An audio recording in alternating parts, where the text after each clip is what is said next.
ശരീരം വസ്തുവിൽ തൊടുന്നതിന് അനുസരിച്ച് അതിന്റെ ശക്തി വലിച്ചെടുക്കാൻ കഴിയുന്ന ഒരു വ്യക്തി. അയാൾ ഒരു വജ്രത്തിൽ സ്പർശിച്ചപ്പോൾ അയാളുടെ കൈ വജ്രമായി മാറി. ഇത്തവണ അയാൾ നിലത്തു തൊട്ടു.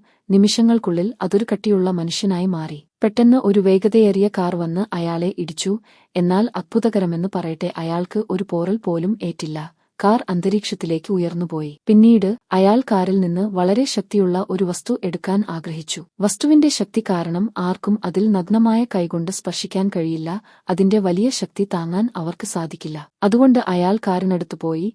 കൈകൾക്ക് കേടുപാടുകൾ ഉണ്ടാകാതിരിക്കാൻ കാറിന്റെ ടയറുകൾ റബ്ബറായി മാറ്റാൻ വേണ്ടി ടയറിൽ സ്പർശിച്ചു. പിന്നീട് അയാൾ ആ നിഗൂഢമായ വസ്തു എടുത്തു. പക്ഷേ നിർഭാഗ്യവശാൽ അയാൾ ആ വസ്തുവിന്റെ കഴിവ് മനസ്സിലാക്കിയില്ല. അതുകൊണ്ട് വഴിയിൽ ഭക്ഷണം കഴിക്കുമ്പോൾ അയാളുടെ കയ്യിൽ നിന്ന് ഒരു കല്ല് ഊർന്നുപോയി. എന്നാൽ അയാൾ ആ വസ്തു വിൽക്കാൻ പോകുമ്പോൾ ഒരു പോലീസുകാരൻ അയാളുടെ മുഖത്ത് വെടിവെച്ചു. എന്നാൽ ആ വ്യക്തിക്ക് സ്വന്തം ശരീരം സ്റ്റീൽ ആക്കാനും വെടിയുണ്ട തലയിൽ നിന്ന് തെറിപ്പിക്കാനും സാധിച്ചു.